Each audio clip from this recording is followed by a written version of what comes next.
દર્શક મિત્રો સૌને મારા પ્રણામ, નમન, વંદન, સ્નેહથી સ્પંદન, દિલથી અભિનંદન. આપ સૌ દર્શક મિત્રોનું ભાવભર્યું હાર્દિક ભર્યું સ્વાગત છે આપના ખાસ કાર્યક્રમ, લોકપ્રિય કાર્યક્રમ, લોક લાડીલા કાર્યક્રમ કાલનો દિવસ કેવોમાં. આપ સૌને ફરીવાર શ્રાવણ માસની ખૂબ શુભેચ્છા અને ખૂબ ખૂબ અભિનંદન. કાલનો દિવસ કેવો? સુંદર મજાનો કાર્યક્રમ જેમાં આપણે રોજનું પંચાંગ, દિન વિશેષ, દિવસ રાતના ચોઘડિયા, 12 રાશિનું રાશિ ભવિષ્ય કેવો રહેશે 12 રાશિ માટે કાલનો દિવસ, સાથે જેનો જન્મદિવસ આવતીકાલે છે તેનું આવનારું વર્ષ શું કહી રહ્યું છે. સાથે આપણે એ પણ જાણીએ છીએ કે કંઈક નવું જ્યોતિષ ઉપર આપણે જ્ઞાન પીરસીએ છીએ અને તમને કઈ પણ પ્રકારની નાની મોટી મૂંઝવણ છે જીવનને લગતી, A to Z, એની problem we have solution. So તમારો પ્રોબ્લેમ બોલવાનું છે ને સોલ્યુશન મારા જ આપશે. શક્ય હોય તો તમારા જન્મ તારીખ, સમય અને સ્થળ સાથે રાખવું જેથી અડચણ ના આવે. તો ચલો આવો શરૂ કરીએ તમારા માટેનો કાર્યક્રમ, તમારા થકીનો આ કાર્યક્રમ કાલનો દિવસ કેવો. વાત કરીશું સર્વપ્રથમ પંચાંગથી. તારીખ 23/8/2026 ને કાલે વાર રવિવાર, તિથિ વિક્રમ સંવત 2082, શ્રાવણ સુદ 11, એકાદશી, ધન રાશિમાં ચંદ્ર, મૂળ નક્ષત્ર, યોગ પ્રીતિ છે, કરણ વણિજ છે. પંચક કે જો વિછુડાની વાત કરીએ તો કાલે પંચક કે વિછુડો નથી. સૂર્ય અત્યારે હાલમાં સિંહ રાશિમાં ચાલે છે અને ચંદ્ર ધન રાશિમાં છે.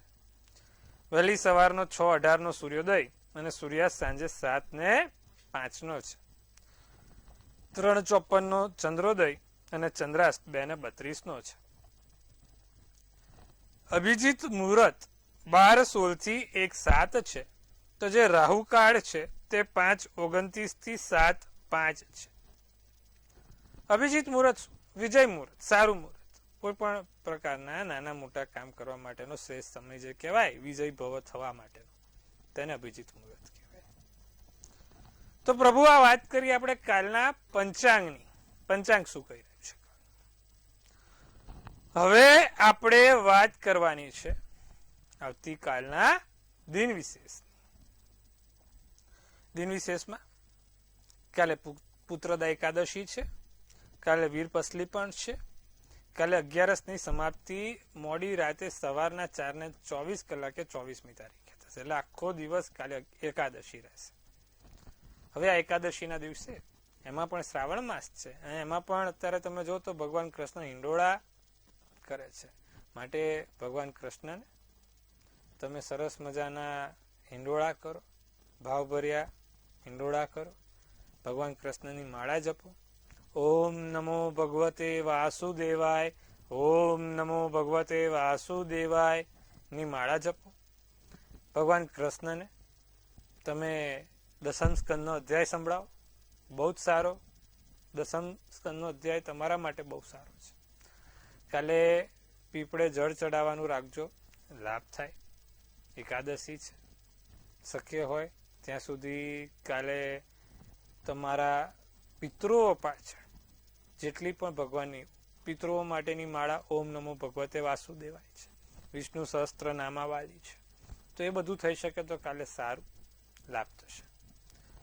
તો સાહેબ કાલે સુંદર મજાની 11 ભગવાન શ્રી કૃષ્ણ શરણમ મમ બોલીને આખો દિવસ કાલે ભક્તિમય બનાવજો, સારું રહેશે. હવે વાત કરીશું આપણે કાલના દિવસ રાતના ચોઘડિયાની. જે પ્રથમ ચોઘડિયું છે તે લાભ છે, સવારના 9:29 થી 11:06 છે. બીજું જે ચોઘડિયું છે તે અમૃત છે, જે 11:06 થી 12:43 કલાકનું છે. અને ત્યારબાદ આવશે શુભ ચોઘડિયું જે 2:17 થી 3:53 કલાકનું છે. તો આપણે તમે સમજો કે 3 ચોઘડિયા. હવે કાલે દિવસ આમ જોવા જાવ ને તો આમ સારો છે, એકાદશી છે શ્રાવણ માસની, એટલે તમે સમજો માંગલિક કાર્ય તો નહીં થઈ શકે, પણ કોઈક નાના મોટા કામ કરવા છે, નવી વસ્તુ લાવી છે ઘરમાં, કોઈ નાની મોટી ખરીદી કરવી છે, કોઈક જગ્યાએ કોઈને મળવા જવું છે, કોઈ શુભ કામ કરવા છે, સારું નાનું મોટું ટોકન આપવું છે, અટકીને ઊભું છે, આપવું પડે એમ છે, તો કાલે કોઈ નાનું મોટું ટોકન આપવું છે, તો આવા શુભ કામ એકાદશીના દિવસે થાય. તો કાલે આવા કામો કરવા માટેના મુહૂર્ત પણ આપ્યા કે પહેલું લાભ ચોગડિયું 9:29 થી 11:06, બીજું અમૃત ચોગડિયું 11:06 થી 12:43, ત્રીજું શુભ ચોગડિયું 2:17 થી 3:53. હવે રાત્રિનું ચોગડિયું છે જે શુભ ચોગડિયું છે 7:05 થી 8:30 કલાકનું, અને પછી આવશે અમૃત ચોગડિયું 8:30 થી 9:53 કલાકનું. તો આ રાત્રિનું ચોગડિયું છે. દિવસ રાતના ચોગડિયા છે, નાના મોટા કામ કરવા માટેના શ્રેષ્ઠ સમય છે. તો પ્રભુ આપણે આજે વાત કરી દિવસ રાતના ચોગડિયાની.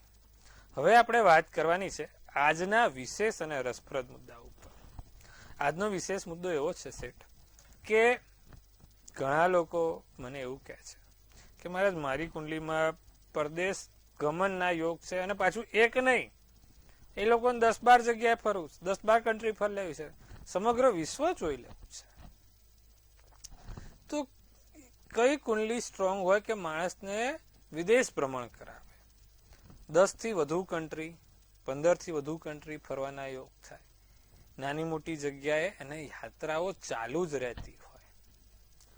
તો આપણા ભૃગુ ઋષિ સંહિતામાં લખેલું છે કે પહેલા તો જે કુંડલીમાં ચર લગ્ન હોય, ચર લગ્ન કયા છે?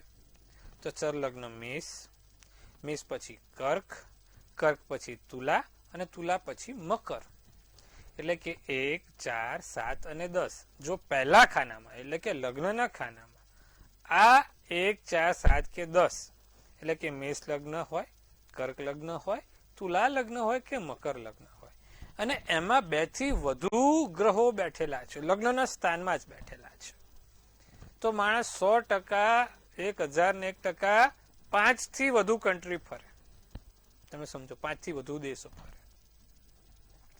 હવે તમે સમજો કે મેષ લગ્ન છે કે કોઈ પણ લગ્ન છે, અને 12મા સ્થાનમાં, જેમ કે તમે સમજો મેષ લગ્ન હોય તો 12મા સ્થાનમાં ગુરુ આવે, તો 12મા સ્થાનમાં ગુરુ સ્વગૃહી થઈને બેઠો છે, અને પહેલા સ્થાનમાં 2 થી વધુ ગ્રહ છે, તો માણસ 20 થી 25 દેશો ફરશે. કેટલા? 20 થી 25 દેશો ફરશે. ચલો આ વાત કરી આપણે મેષ લગ્નથી. બીજું કુંડલીમાં 12મું સ્થાન પણ વિદેશનું સ્થાન કીધું છે, અને 9મું સ્થાન પણ વિદેશ યાત્રાનું કીધું છે. એટલે કે જો 9મા સ્થાનમાં ને 12મા સ્થાનમાં ચર લગ્ન આવતું હોય, એટલે કે આ ચર રાશિ આવતી હોય 9મા સ્થાને કે 12મા સ્થાને, અને એમાં 2 થી વધુ ગ્રહો છે, જેમ કે 9મા સ્થાનમાં કર્ક રાશિ આવે છે, અને એમાં 2 થી વધુ ગ્રહો છે, તો માણસ ખૂબ દેશ વિદેશ ભ્રમણ કરશે.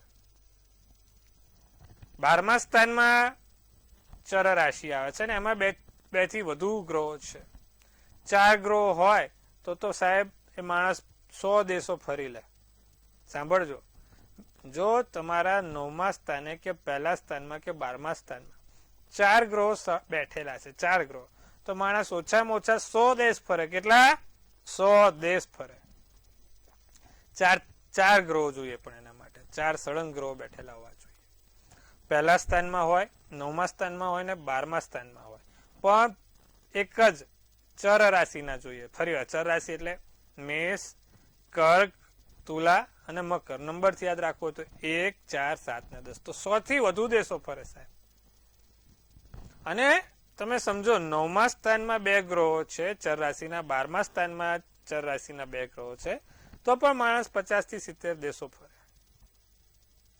પણ એ શક્યતા બહુ ભાગ્યે જ થાય છે, પણ ચર લગ્ન વાળી શક્યતા હોય છે. માણસ 10-15 દેશ ઘણા લોકો હશે કે જે ફરેલા હશે.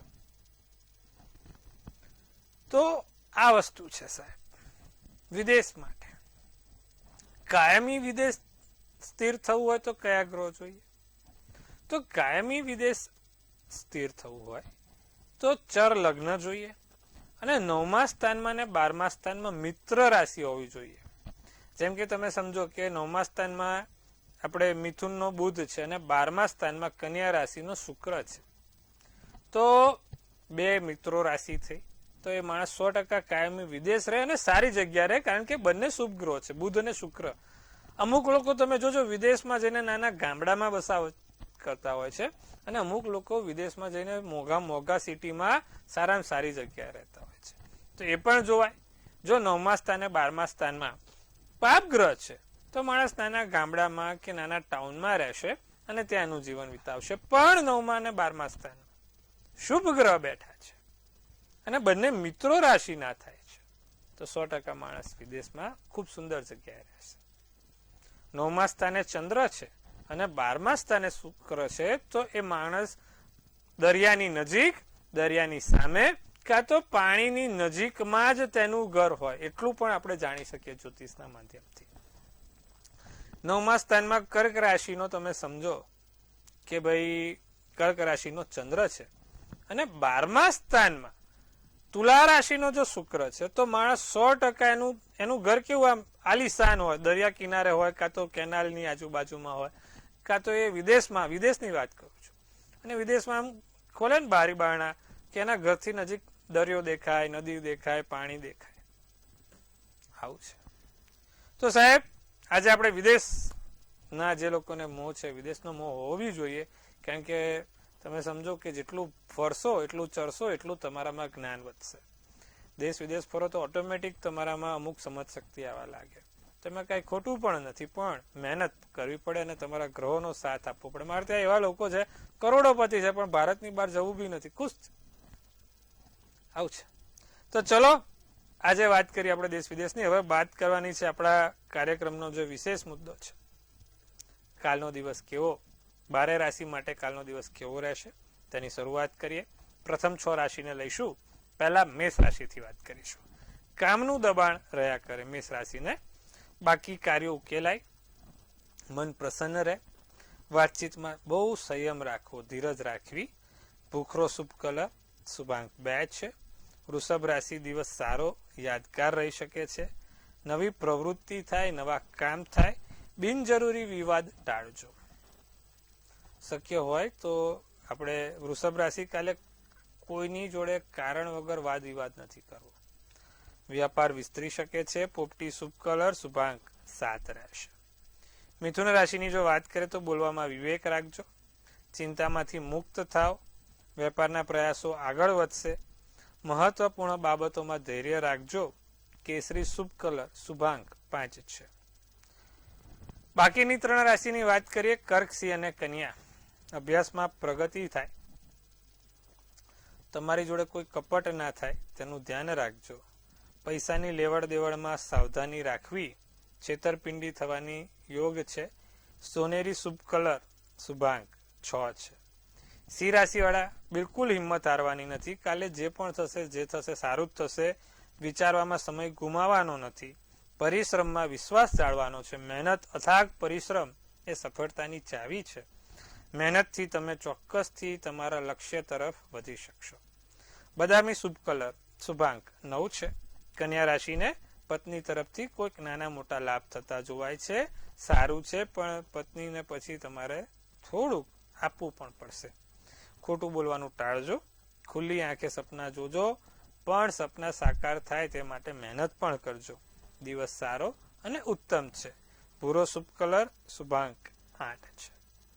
તો મિત્રો, આજે આપણે વાત કરી પ્રથમ 6 રાશિની. હવે બાકીની રાશિ પહેલા આપણા પ્રિય દર્શક મિત્રો સાથે વાત કરવાની છે. તેમની દરેક પ્રશ્નોને વાચા આપવાની છે અને એમને સમસ્યામાંથી બહાર લાવવાના છે. તો ચલો શરૂ કરીએ. પહેલા કોલરને જોડીએ. હેલો. હેલો જી બેન. હેલો. હાજી બોલો. તારીખ 16/78 16/3/78. સમય સમયની તો ખબર નહીં. વાર ગુરુવાર ને જન્મનું સ્થળ ગીર સોમનાથ વેરાવળ. જી. તો મારે મારા પપ્પા વિશે પૂછવાનું હતું કે એને 7 મુખી રુદ્રાક્ષ પહેરી શકે કે ના એમ. જો વૃષભનો ચંદ્ર, મિથુન લગ્ન, વૃક્ષિસ નક્ષત્ર, 8મનો દિવસ હતો ને વાર ગુરુવાર હતો. હવે 7 મુખી રુદ્રાક્ષ પહેરાવો. પહેલા સ્થાનમાં મંગળ ગુરુ છે.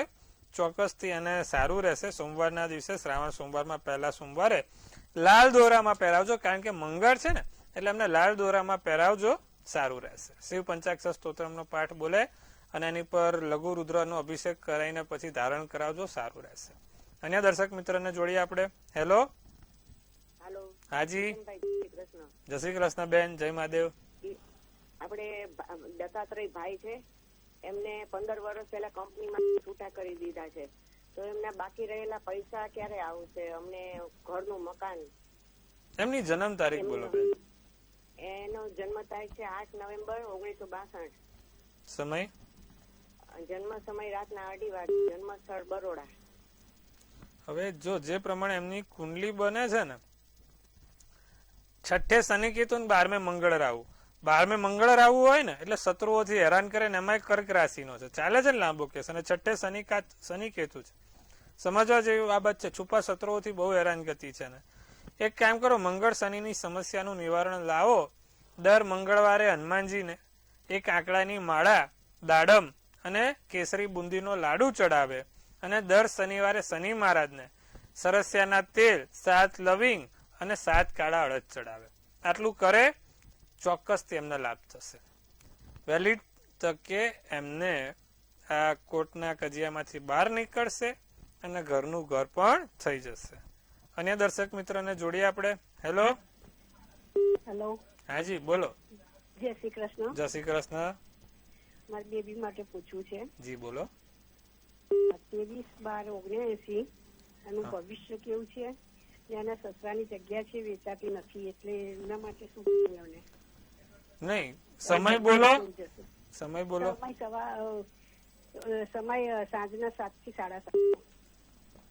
હવે જો એમાં સસરાનું જે સ્થળ આવે ને 10મું આવે, આપણે છોકરીની કુંડલીમાંથી જોઈએ તો એનો માલિક ગુરુ રાહુ જોડે બેઠો છે, એટલે પ્રોબ્લેમ તો છે.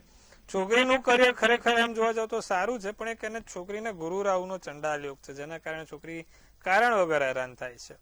એને કહો વિષ્ણુ સહસ્ત્ર નામાવલી દરરોજ કરે, દરરોજે પીપળે હળદર વાળું જળ ચડાવે, અને શક્ય હોય ને તો ભગવાન શ્રી કૃષ્ણના નામ બોલે, શ્રી કૃષ્ણ શરણમની એક માળા કરે, એનાથી એને લાભ થશે, જીવનમાં સારું રહેશે. હવે એમના સસરાને જે સમસ્યાનો કારણ છે, તમે સમજો કે 10માનો માલિક ત્રીજે મંગળ રાહુ છે. આટલું બેનને કો કરે, એમાંથી ક્યાંક નાનો મોટો લાભ થતો જોવાશે. અન્ય દર્શક મિત્રને જોડીશું આપણે. હેલો. હેલો. લાગે છે સંપર્ક કપાઈ ગયો છે. હેલો. હા, જય શ્રી કૃષ્ણ મહારાજ. જય શ્રી કૃષ્ણ બેન. મારી જન્મ તારીખ છે 17/11/74 અને સ્થળ છે વડોદરા. સમય? જન્મ સમય સાંજે 4 વાગે. તો મને તબિયત સારી નથી રહેતી, છેલ્લા ઘણા વર્ષથી હું બહુ મસલ્સની તકલીફ છે. જો એમાં એનું કારણ છે શનિ 3જા સ્થાનમાં, શુક્ર, સૂર્ય અને રાહુ 8મા સ્થાનમાં વૃશ્ચિક રાશિનો બેઠો છે બેન, એટલા માટે. હવે 2 વસ્તુ થાય. નિત્યક્રમ પ્રમાણે ભગવાન સૂર્યનારાયણને જળ ચડાવો, તેમાં લીલા મગ નાખીને ચડાવો, સૂર્યના 12 નામ 12 વખત બોલજો, અને તાંબાની વીંટી, 3જી આંગળીમાં તાંબાની વીંટી પહેલે જો, તમને લાભ જોવાશે, સારું થઈ જશે, ચિંતા ના કરશો. આટલું કરજો. તો સાહેબ, સુંદર મજાની વાતો કરી, તમારી દરેક નાની નાની મૂંઝવણને આપણે વાચા આપી છે. બાકીની રાશિની વાત કરીશું. તુલા રાશિ, વડીલોની સલાહ લઈને કામ કરજો, પ્રોફેશનલ અપેક્ષા કરતા વધુ સારું કામ થઈ શકે એમ છે. ગંભીર વિષયોમાં રસ વધુ રહેશે, કામકાજમાં તમારું રુચિ રહે કાલે. પરસ્પર સહયોગથી આગળ વધવું. સિલ્વર શુભ કલર, શુભાંક 5. વૃશ્ચિક રાશિ, નવા કામની શુભ શરૂઆત થાય, મનને નિયંત્રણમાં રાખી શકો છો. પ્રસન્ન વાતાવરણમાં પ્રસન્નતાનો અનુભવ થાય, પ્રવાસ અને મનોરંજનની તક વધે. સફેદ શુભ કલર, શુભાંક 6 છે. ધનરાશિને વેપારમાં મોટા લાભ થાય, કામથી વહેલું અવાય, અંગત બાબતોમાં શુભતા વધે, અભ્યાસ અને અધ્યાપનમાં રુચિ રહે. તમારું મન તમારા અભ્યાસમાં, તમારા કામોમાં જ વાગેલું રહે. ચોકલેટ શુભ કલર, શુભાંક 1 રહેશે. છેલ્લી 3 રાશિ, મકર રાશિને ધનનું આગમન રહેશે, પૈસાની નાની મોટી આવક જાવક ચાલુ છે. ઘરના કામથી થાકી જવાય, બહુ કામ પડ્યું છે, બહુ કામ કરવાનું પણ છે, પણ ધીરે ધીરે બધું જ થશે. સમૃદ્ધિનો અનુભવ થાય, સુખ શાંતિની જિંદગી જીવાય, વડીલોની વાત સંભળાય. ગોલ્ડન શુભ કલર શુભાંક 3. કુંભ રાશિ વૈભવ વિલાસ વધે, સમય બધું શીખવાડી જાય, બેધ્યાનપણું ના વધે તેનું ધ્યાન રાખજો. પારિવારિક બાબતોમાં રસ લઈ શકો છો. મિત્રો સાથે વિશ્વાસ જળવાઈ રહેશે. ભૂરો શુભ કલર શુભાંક 6 રહેશે. મીન રાશિની જો વાત કરીએ તો દિનચર્યામાં ફેરફાર થાય, લાંબા ગાળાનો લાભ થાય, આરામ વધારે કરી શકો, કમરનો દુખાવો રહે. વાયોલેટ શુભ કલર શુભાંક 4 રહેશે. તો દર્શક મિત્રો, સુંદર મજાની વાત કરી 12 રાશિના રાશિ ભવિષ્ય વિશે. હવે જેનું જન્મ વર્ષ આવતીકાલે છે તેનું આવનારું વર્ષ શું કહ્યું છે જાણીશું આપણે ડિયર એન્જલ્સ પાસેથી. પણ એ પહેલા આપણે મંતવ્ય ન્યૂઝ પરિવાર તરફથી આપ સૌને ખૂબ શુભેચ્છા. તનથી તંદુરસ્ત, મનથી મલકાતા અને ધનથી છલકાતા રહો. હાસ્યનું તોરણ ઝૂલતું રહે, ભાગ્યનું પાનું ખુલતું રહે અને ધન કુબેરના ભંડાર ભરાતા રહે. ધ વર્લ્ડ કરીને ટેરોટ નીકળ્યું છે. બહુ પાવરફુલ કાર્ડ છે. જેનો પણ કાલે જન્મદિવસ છે, સુંદર મજાનું કાર્ડ. તમને આ વખત નવી કોઈક જગ્યાએ ઊંચાઈઓની શિખરો મળે, કામકાજમાં તમારો સારામાં સારો વધારો થાય, નવી દુનિયા જોઈ શકો, દેશ વિદેશ પરદેશના યોગ છે અને તમારી જિંદગી જીવવાની અમૂલ્ય તક આ વર્ષે મળશે. ઘણા સમયથી જવાબદારી લીધી છે, ઘણા સમયથી માથા ઉપર ટેન્શન છે. આ વર્ષે ભગવાનના ચમત્કારનો અનુભવ કરવાનો છે. સમસ્યાઓ, મૂંઝવણો બધી ધીરે ધીરે ઓછી થશે અને જીવનનો અનેરો આનંદ લેવાશે. તો ભાઈ જેનો પણ કાલે જન્મદિવસ છે સૌને ખૂબ શુભેચ્છા. શું કરવાથી સોનામાં સુગંધ પડે. કાલે જેનો પણ જન્મદિવસ છે દર રવિવારે આદિત્ય હૃદય સ્તોત્રમનો પાઠ, ભગવાન સૂર્યનારાયણનો પાઠ કરવાનું રાખજો. તમને ખૂબ લાભ થશે. તો સાહેબ, આજે સુંદર મજાની આપણે વાત કરી આપણા કાર્યક્રમમાં. દેશ વિદેશના કેવા ગ્રહો હોય તો માણસ વધુ દેશો ફરી શકે. 12 રાશિનું રાશિ ભવિષ્ય સમજાયું. તો કાલે ફરીવાર આપણે આ જ સમયે આ જ ચેનલ મંતવ્ય ન્યૂઝ, મનની વાત મંતવ્ય રૂપે, જેમ તમે મને મનની વાત કહો છો ને એમ આપણી ચેનલ બધાને મનની વાત કહે છે. નવા નવા કાર્યક્રમો કરે છે, લોકોના સુધી અવાજ પહોંચાડે છે અને સારા કાર્યો પણ કરતી રહે છે. તો જોતા રહો, નિહાળતા રહો સચોટ અને સટીક સમાચાર એટલે મંતવ્ય ન્યૂઝ. કાલે ફરીવાર મળીએ. સૌને હર હર મહાદેવ.